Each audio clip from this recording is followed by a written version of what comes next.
आज हम बात करेंगे एक ऐसे राइटर की जिन्होंने अपनी राइटिंग से लोगों को हंसाया भी और सोचने पर भी मजबूर किया। बात करेंगे जोनाथन स्विफ्ट की, जिनका सबसे पॉपुलर वर्क रहा है गिलिवर ट्रेवल्स। लेकिन उसके अलावा भी उन्होंने काफी कुछ लिखा है। आइए इस वीडियो के थ्रू जानते हैं उनकी लाइफ के बारे में और उनकी राइटिंग्स के बारे में। पंजाब लेक्चरर एग्जाम के लिए आप लोग ये टेलीग्राम ग्रुप ज्वाइन कर लीजिए जहां पर मैं आपको इम्पोर्टेंट इंफॉर्मेशन रेगुलरली प्रोवाइड करती रहूंगी। ऑगस्टन एज के ये सभी राइटर्स हम कवर करेंगे। पोप जी को हम ऑलरेडी कवर कर चुके हैं वीडियो फॉर्म में, मैं प्लेलिस्ट में ऐड कर चुकी हूँ। साथ ही साथ आप लोग ये टेलीग्राम चैनल भी ज्वाइन कर लीजिए जहां पर मैं आपको इम्पोर्टेंट इन्फॉर्मेशन प्रोवाइड करती रहूंगी। जोनाथन स्विफ्ट आज कवर करने वाले हैं। इसके बाद हम करेंगे Joseph Addison, Samuel Richardson, Henry fielding and many more other writers under other categories. देखिए, ऑगस्टन एज के सबसे पॉपुलर राइटर तो हैं ही, आयरिश भी थे। कभी कभी आपको क्वेश्चन आ जाता है कि इनमें से कौन से राइटर्स आयरलैंड से बिलोंग करते थे। Essayist writer, poet, clergyman, political pamphleteer. Satire, irony, wit और सार्केज्म का काफी इस्तेमाल किया करते थे सोसाइटी के करप्शन को, हिपोक्रेसी को, प्राइड और सोशल इविल्स को पोर्ट्रे करने में। डबलिन, जो कि आयरलैंड की कैपिटल है, में पैदा हुए थे 1667 में। 1667 द सेम ईयर जब पैराडाइज लॉस्ट पब्लिश हुआ था। उन्होंने एज ए डीन भी सर्व किया, dean of Saint Patrick's Cathedral. कहाँ के डीन रहे थे, ये क्वेश्चन आपको आ जाता है कई बार। और मास्टरपीस हम जानते ही हैं, गिलिवर्स ट्रेवल्स, जिसके लिए वो जाने जाते हैं। 1726 में पब्लिश हुआ ये वर्क है उनका। उनके वर्क की क्रोनोलॉजी को ध्यान से देखते हैं, समझते हैं, याद रखते हैं। टेल ऑफ टप काफी इंपॉर्टेंट वर्क है। 1704 ईयर्स, सब चीजों की याद रखिए आप। बैटल ऑफ द बुक्स में से काफी क्वेश्चंस आते हैं। 1704 का है ये भी। Argument against abolishing Christianity 1708। Conduct of the allies, the Drapier's letters, जो कि सिडोनिम यूज करते, फॉल्स नेम यूज करते हुए लिखा था उन्होंने। गिलिवर्स ट्रेवल्स 2-3 बार मैं ऑलरेडी डिस्कस कर चुकी हूँ, ईयर अब तो आपको याद रह ही जाएगा। Modest proposal 1729 and versus on the death of doctor Swift.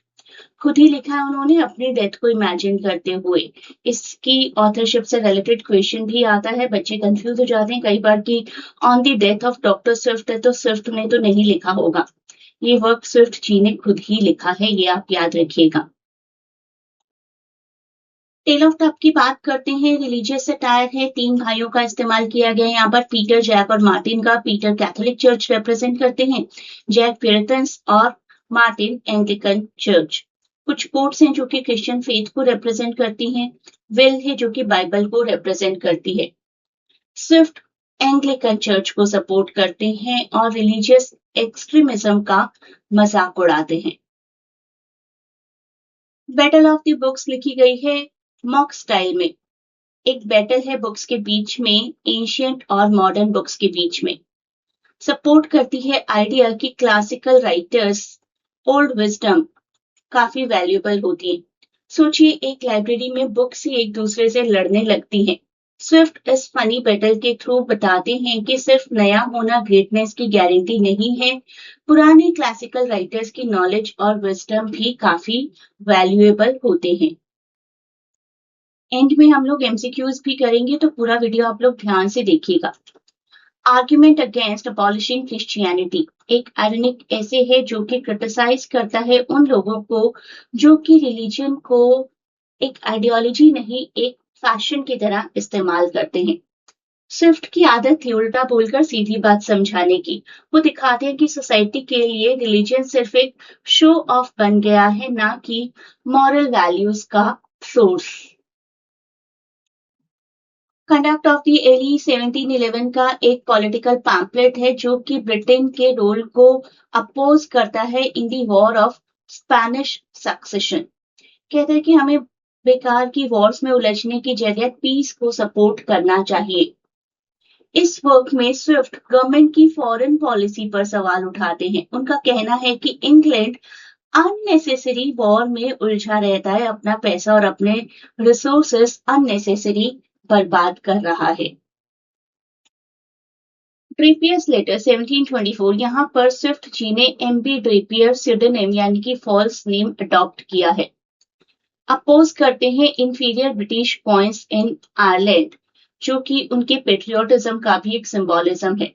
Swift ने फेक नाम से लेटर लिखकर आयरलैंड के लोगों को यूनाइट किया है और ब्रिटिश इकोनॉमिक एक्सप्लॉयटेशन के अगेंस्ट आवाज उठाई है। गिलिवर्स ट्रेवल्स, जो कि उनका सबसे पॉपुलर वर्क है और बहुत से लोग आयरॉनिकली जानते हैं कि सिर्फ लिलीपुट तक की यात्रा थी, यानी कि गिलिवर एक ऐसे प्लेस पर गए थे जहां पर बाकी सब लोग छोटे थे। लेकिन इसके 4 पार्ट्स हैं, ये बहुत कम लोग जानते हैं। 4 यात्राएं हैं, ब्रॉबडिंगनाग, लेप्यूटा और पोएम्स की। लिलीपुट सटायर है पॉलिटिक्स पर, ब्रॉबडिंगनाग ह्यूमन प्राइड पर एक तरीके का सटायर है, लेप्यूटा साइंस और लर्निंग को मॉक करता है और होम रैशनैलिटी को मॉक करते हैं कि किस तरीके से ह्यूमन बींग्स कुछ ज्यादा ही रैशनल हो गए और रैशनल होते होते होते वो सेवेज हो गए हैं। तो सिर्फ एडवेंचर की स्टोरी नहीं है, हर जर्नी के थ्रू स्विफ्ट सोसाइटी की एक अलग प्रॉब्लम एक्सपोज करते हैं। कहीं पर पॉलिटिक्स की स्टूपिडिटी, कहीं पर साइंस का मिसयूज और कहीं पर इंसान की ग्रीड और एरोगेंस। 4 पार्ट्स में से सबसे पहले गिलिवर जी लैंड करते हैं लिलीपुट में। लिलीपुट जिनकी दुश्मन कंट्री है ब्लेफुस्कू, शिपरेक हो जाता है। बहुत छोटे लोग हैं वहां पर, हाइट में छोटे, 6 फीट के, और ब्लेफुस्कू को कैप्चर करने में हेल्प करते हैं लिलीपुटियंस को। उन पर देशद्रोह का इल्जाम लगता है after he puts out a fire. Escape कर जाते हैं उन्हीं की दुश्मन कंट्री में और उसके बाद इंग्लैंड वापस आते हैं। पॉलिटिक्स, रिलीजन, कॉन्फ्लिक्ट और एब्यूज ऑफ पावर पर ये एक सटायर है। दूसरी यात्रा इनकी रहती है ब्रॉबडिंगनाग की। वहां पर गिलिवर जी छोटे हैं और जो लोग हैं वो उनके सामने जायंट लगते हैं। एक फार्मर है जो कि क्वीन को सेल कर देते हैं इनको ढूंढने के बाद। किंग क्रिटिसाइज करते हैं यूरोप की वॉर और पॉलिटिक्स को। किंग को गिलिवर जी बहुत कुछ बताते हैं वॉर्स के बारे में, हथियारों के बारे में, और किंग कहते हैं कि क्या ही जरूरत है इन सब चीजों की। He is rescued after his travelling box falls into the sea. उनको एक बॉक्स में रखा जाता था, वो बॉक्स सी में गिर जाता है और वहां से उनको बचाकर फिर लाया जाता है। It is a satire on human pride, war and European society. तीसरी यात्रा है उनकी लेप्यूटा की, जो कि एक फ्लोटिंग आइलैंड है। एब्सर्ड साइंटिफिक एक्सपेरिमेंट्स को भी यहाँ पर सटायराइज किया जाता है और एकेडमी ऑफ लेगेडो नाम इस्तेमाल किया जाता है। कुछ घोस्ट से भी मिलते हैं वो ग्लब्डब्रिब नाम के आइलैंड में, और स्ट्रल्टब्रग्स नाम के कुछ इमॉर्टल लोगों से भी मिलते हैं। जापान वापस आ जाते हैं इसके बाद। साइंस का किस तरीके से यूजलेस इस्तेमाल हम लोग कर रहे हैं, किस तरीके से इंटेलेक्चुअल बहुत ही ब्लाइंड हो चुका है, दैट हैज बीन सटायराइज्ड हियर। चौथी यात्रा है उनकी होम्स की। होम्स जहां पर हॉर्सेस हैं वो बहुत रैशनल हैं, बहुत सॉफ्ट स्पोकन हैं, और इंसान जो है वो सेवेज बन चुके हैं। इंसानों को याहूज नाम दिया गया है और हॉर्सेस को हॉम्स। हमारे गिलिवर जी हॉर्सेस को एडमायर करते हैं और डिस्पाइस करते हैं ह्यूमंस को और ह्यूमैनिटी को। उन्हें वहां से वापस आने पर मजबूर किया जाता है। वो इंग्लैंड वापस आ जाते हैं और वापस आने के बाद भी वो हॉर्सेस को ही प्रेफर करते हैं और लोगों से हेट करना कंटिन्यू रखते हैं। ह्यूमन नेचर, मोरालिटी और सिविलाइजेशन पर एक सटायर है हमारा ये 4th पार्ट। अब आते हैं मॉडेस्ट प्रपोजल की तरफ। बहुत ही पॉपुलर सटारिकल ऐसे है जो कि कहता है कि पुअर आयरिश बच्चों को बेच दिया जाना चाहिए और उनको एज अ फूड इस्तेमाल करना चाहिए। ये आयरनी है, आयरनिकल लैंग्वेज है कि government is not doing anything to make people aware of the population control. तो पॉपुलेशन को इस तरीके से क्यों ना प्रोडक्टिव रूप में इस्तेमाल कर लिया जाए। तो स्विफ्ट का प्रपोजल सच नहीं है, वो इतना शॉकिंग आइडिया इसलिए देते हैं ताकि रीडर समझ सके कि ब्रिटिश पॉलिसीज आयरलैंड के गरीब लोगों के साथ कितनी क्रूअल थी। Next is versus on the death of doctor Swift. 1739 का ये वर्क है, मॉक एलिजी है। स्विफ्ट अपनी डेथ को इमेजिन करते हैं और एक्सप्लोर करते हैं कि किस तरीके से सोसाइटी में हिपोक्रेसी चल रही है। ये एक मॉक एलिजी है जिसमें स्विफ्ट इमेजिन करते हैं कि उनकी डेथ के बाद लोग उनके बारे में क्या कहेंगे, क्या सोचेंगे। फेम, फ्रेंडशिप, हिपोक्रेसी और लिटरेरी लेगेसी पर रिफ्लेक्शन मिलता है। अपनी ही डेथ इमेजिन करके बताते हैं कि दुनिया किसी के मरने के बाद कैसे कैसे रिएक्ट करती है। फनी राइटिंग है और इमोशनल भी है क्योंकि इसमें उनकी लेगेसी और ह्यूमन हिपोक्रेसी दोनों दिखाई देते हैं। एक बार सब कुछ समराइज करते हैं, उसके बाद एमसीक्यूज की तरफ बढ़ेंगे। टेल ऑफ टफ क्रिटिसाइज करती है रिलीजियस डिविजन्स को और सपोर्ट करती है मॉडरेट एंग्लिकन चर्च को। Battle of the books defend करती है wisdom of the classical writers को। ट्रेपियस लेटर एक सिंबोलिज्म है आयरिश नेशनलिज्म का, पेट्रियोटिज्म का। गुलिवर्स ट्रेवल्स उनका मास्टरपीस है जो कि फैंटेसी को यूज करती है to satirise politics, science, society and human behaviour.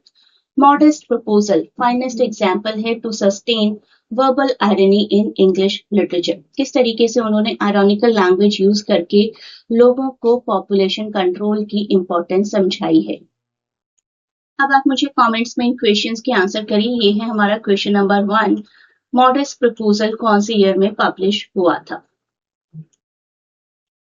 Question number 2, intelligence horses, Gulliver's travels में जो इंटेलिजेंट हॉर्सेस थे उन्हें क्या कहा जाता था।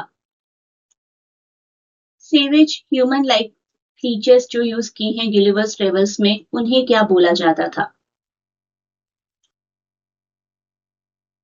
आप सभी लोग ये चैनल जरूर ज्वाइन कीजिए। यहाँ पर मैं आपको टाइम टू टाइम कुछ टिप्स और एग्जाम्स की इंफॉर्मेशन प्रोवाइड करती रहूंगी जो कि आपके काफी काम आएगी। इंग्लिश लिटरेचर के किसी भी कॉम्पिटिटिव एग्जाम के लिए आप लोग क्लासेस चाहते हैं तो you can contact at a link given in description. Good luck for your exams.